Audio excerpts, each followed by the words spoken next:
يكون رب اشرح لي صدري ويسر لي أمري واحلل عقدة من لساني يفقهوا قولي আলহামদুলিল্লাহ মহান আল্লাহ তাআলার দরবারে শুকর গুজার হই যে রব্বুল আলামিন সুবহানাহু ওয়া তাআলা আমাদেরকে জামাতুল উলামা মাসের প্রথম দিন প্রথম জামাত আল্লাহ তাআলা আমাদেরকে আল্লাহর ঘরে কবুল করেছেন, সুস্থতার নিয়ামত দান করেছেন। আগে মসজিদে এসে বসে যাওয়ার তৌফিক দিয়েছেন, এজন্য শুকরিয়া আদায় করি, সবাই করি আলহামদুলিল্লাহ। লাখো কোটি দুরূদ ও সালাম বর্ষিত হোক সাইয়্যিদুল মুরসালিন আশরাফুল আম্বিয়া রাহমাতুল লিল আলামিন হযরত মুহাম্মদ রাসূলুল্লাহ সাল্লাল্লাহু আলাইহি ওয়াসাল্লামের উপর। আল্লাহ তাআলা আমাদের সকলের জন্য জুমার এই খুতবাকে হিদায়াতের ওসিলা হিসেবে কবুল করুন। আমরা আজ থেকে নামাজে আমরা যে সূরাগুলো পড়ি, বিশেষ করে শেষ 10 সূরা, রমাদানের আগ পর্যন্ত আমরা শেষ 10 সূরা নিয়ে আলোচনা করব। এতে করে আমাদের লাভ হবে যে আমরা যে সূরাগুলো নামাজে পড়ি, উচিত হলো যে এই সূরাগুলো সম্পর্কে জানা বোঝা, যে আমরা নামাজে কি বলছি, আল্লাহর সামনে কি করছি। আমাদের অনেকের হাতে মুখস্থ আছে, কিন্তু আমরা এর অর্থ জানি না বা এর ব্যাখ্যা বিশ্লেষণ কিছুই জানি না। যদি এই সূরা সম্পর্কে আলোচনা করা হয় তাহলে আমরা অন্তত ধারণা নিতে পারবো যে এই সূরার মধ্যে কি শিক্ষা আছে, আমরা আল্লাহর সামনে কি বলছি, এই সূরা সম্পর্কে আসলে আল্লাহ তাআলা কি বোঝাতে চেয়েছেন আমাদের। এজন্য এটা আমাদের জন্য অত্যন্ত জরুরি। এজন্য আমি চিন্তা ভাবনা নিয়েছি যে শেষ 10 সূরা সম্পর্কে আমরা আলোচনা করে জানবো যে আমরা আসলে আল্লাহর সামনে দাঁড়িয়ে কি বলি, আল্লাহ এই সমস্ত সূরায় কি বোঝাতে চেয়েছে। যে সূরা আমি তেলাওয়াত করেছি সেটা কোরআনুল কারীমের 104 নম্বর সূরা। সূরাটা মক্কায় অবতীর্ণ, এর আয়াত সংখ্যা 5টা মাত্র আয়াত আছে, কিন্তু এই সূরার ভিতরে আল্লাহ তাআলা গভীর কিছু কথা আমাদের বোঝাতে চেয়েছে। সূরার নাম হলো ফিল। ফিল শব্দের অর্থ হলো হাতি। ফিল শব্দের অর্থ হলো হাতি। এই হাতি বাহিনী মূলত কাবাঘর ধ্বংসের জন্য নিযুক্ত বাহিনী, যারা এই হাতি ব্যবহার করে কাবাঘরকে ধ্বংস করতে এসেছে। এবং আল্লাহ তাআলা চিরতরে এদের এমন অবস্থা করে দিয়েছিলেন যা তাদের এতটা লাঞ্ছনার সাথে তাদেরকে পৃথিবী থেকে ধ্বংস করেছে। এর মাধ্যমে আরবদের ঈমান আকীদা আরো বৃদ্ধি পেয়েছে। আরবের মানুষেরা পৌত্তলিকতা বিশ্বাসী, অগ্নি পুজো, কাবা পুজো, নিজেদের মন মতো মূর্তি পুজো। এই আরবরা কিন্তু তারা বিশ্বাস করত যে ঘরের মালিক আল্লাহ, এই বিশ্বাস করেছে, কিন্তু কাজের কর্মে কিছু শিরক মিশ্রিত আছে।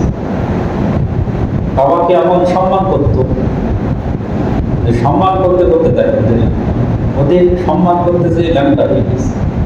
যেমন যে বলছে যে আমরা যে পোশাক পরে কাবা কাবা করি, এই পোশাক তো অপবিত্র হতে পারে, আল্লাহ যে চামড়ার পোশাক দিয়েছে এইটাই পবিত্র। আর আমরা যে পোশাক ব্যবহার করি এতে তো উনি থাকতে পারে। কাবা কাবা করবো আল্লাহ দেওয়া পোশাক, আমাদের পোশাক না।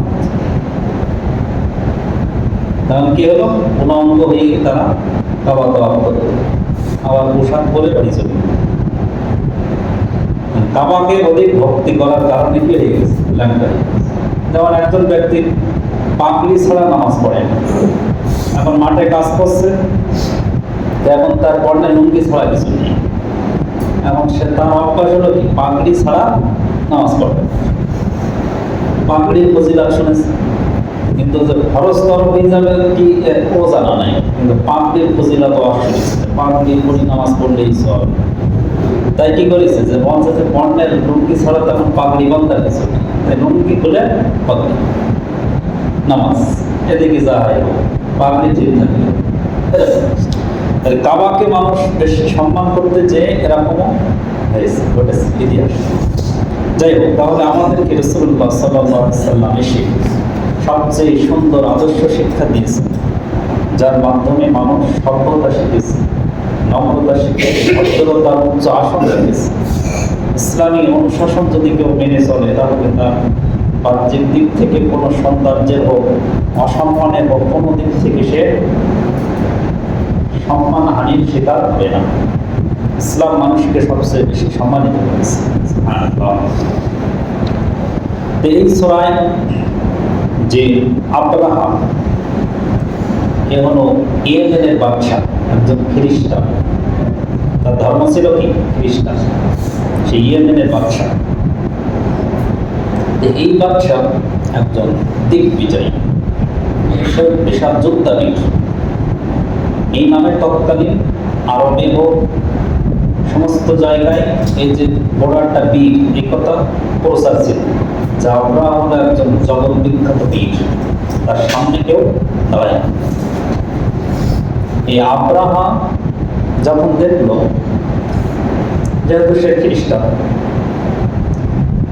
তো আর আরবের লোক মুশরিক বা শিরকে লিপ্ত হলেও ইব্রাহিম আলাইহিস সালামের প্রতি সম্মান ছিল, কারণ তারা মানত যে এই ঘর ইব্রাহিম আলাইহিস সালাম নির্মাণ করেছে, এটা তারা জানে। ইব্রাহিমের প্রতি তাদের সম্মান করতেছে, কারণ ওই কাবা ঘরে তো কোনো বসতি ছিল না। ইসমাইল আলাইহিস সালাম এসেই ওখানে যে হাজেরা আসলো, এরপর ধীরে ধীরে পানির কুয়া আসলো, মানে জমজম কূপ হলো, তারপরে তো মানুষের বসতি হলো। এর আগে কিন্তু বিশাল মরুভূমি। ইব্রাহিম আলাইহিস সালাম দোয়া করেছিলেন, রব্বানা ওয়াবআস ফীহিম রাসূলাম মিনহুম ইয়াতলু আলাইহিম আয়াতিহি ওয়া ইউযাক্কিহিম ওয়া ইউআল্লিমুহুমুল কিতাবা ওয়াল হিকমা। কাবা ঘর নির্মাণ করে ইব্রাহিম আলাইহিস সালাম দোয়া করলেন, পাশে আছে ইসমাইল আলাইহিস সালাম, রাজমিস্ত্রি আর জোগাড়, দুই নবী, বাপ বেটা কি দুই নবী। দুই নবী কাবা ঘর নির্মাণ করে দোয়া করলেন, যখন কি ওটা মরুভূমি, কিছু নেই।